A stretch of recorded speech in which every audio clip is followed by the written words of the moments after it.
Bonjour à tous et bienvenue sur la chaîne qui essaye de traiter toutes les questions géopolitiques du Moyen-Orient. Alors cette semaine, on va aborder l'annonce par les autorités émiraties d'un retrait partiel de leurs troupes du Yémen. Cette annonce a été faite donc le 10 juillet par les autorités émiraties, même si une information exclusive a été annoncée par l'agence Reuters quelques jours plus tôt.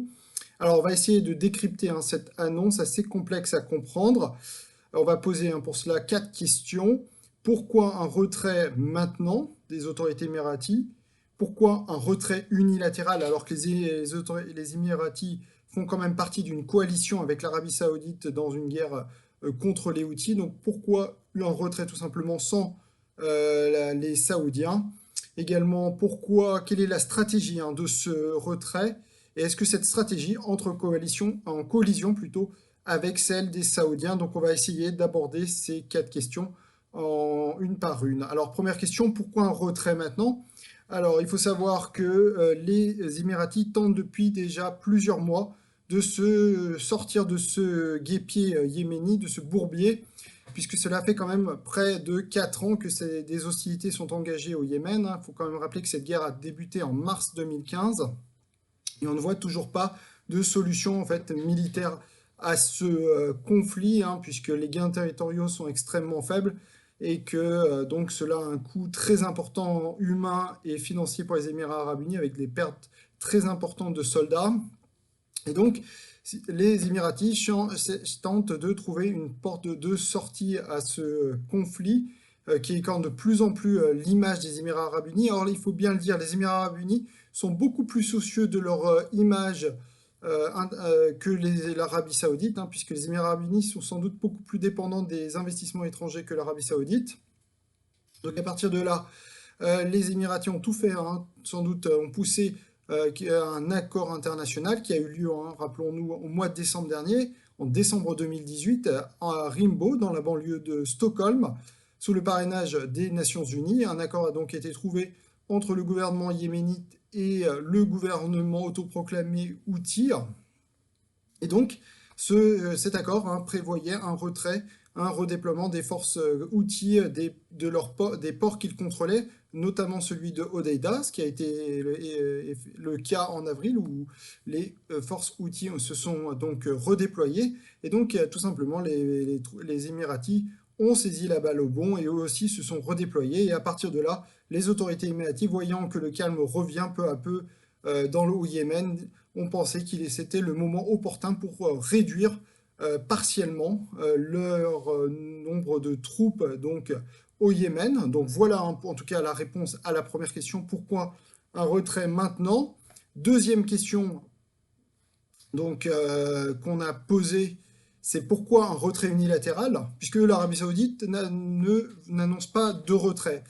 Alors, comme on l'a dit un petit peu plus tôt, les Émirats arabes unis sont beaucoup plus soucieux de leur image. Alors, il faut savoir que cette guerre au Yémen est très clairement commence à créer un onde de choc au niveau de la communauté internationale, du fait notamment de cette crise humanitaire qui devient de plus en plus grave et sévère, avec avec un nombre de gens qui meurent de faim qui s'accroît de jour en jour, avec près de 21 millions de personnes sur 26 millions qui sont en nécessité, qui ne sont plus capables de se nourrir et qui demandent de l'aide internationale.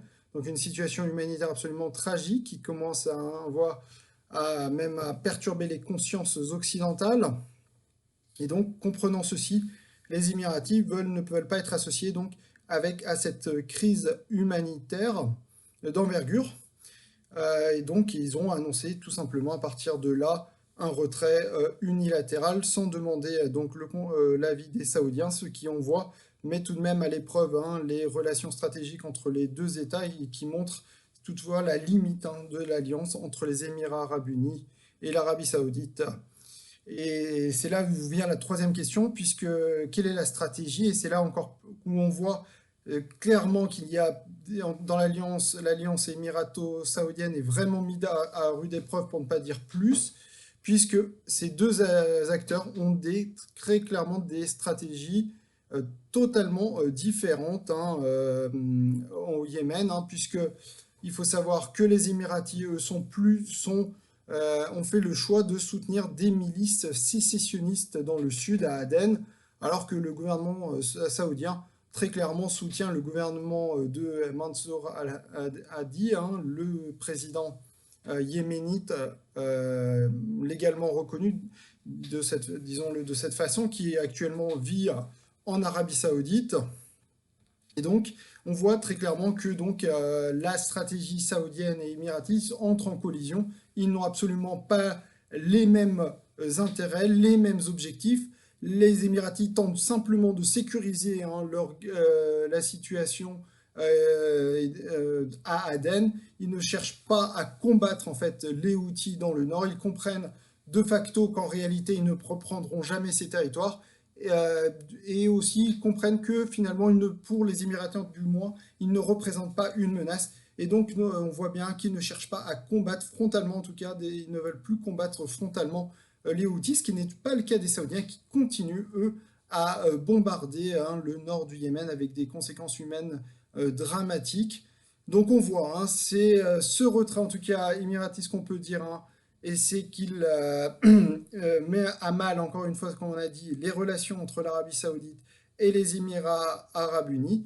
Et ce qu'il faut aussi lui dire, c'est qu'il intervient dans un contexte où les Émirats Arabes Unis se sentent de plus en plus menacés face à l'Iran, et donc ont aussi décidé hein, de redéployer une partie de leurs troupes, justement pour faire face à une possibilité d'attaque de l'Iran, des Émirats Arabes Unis.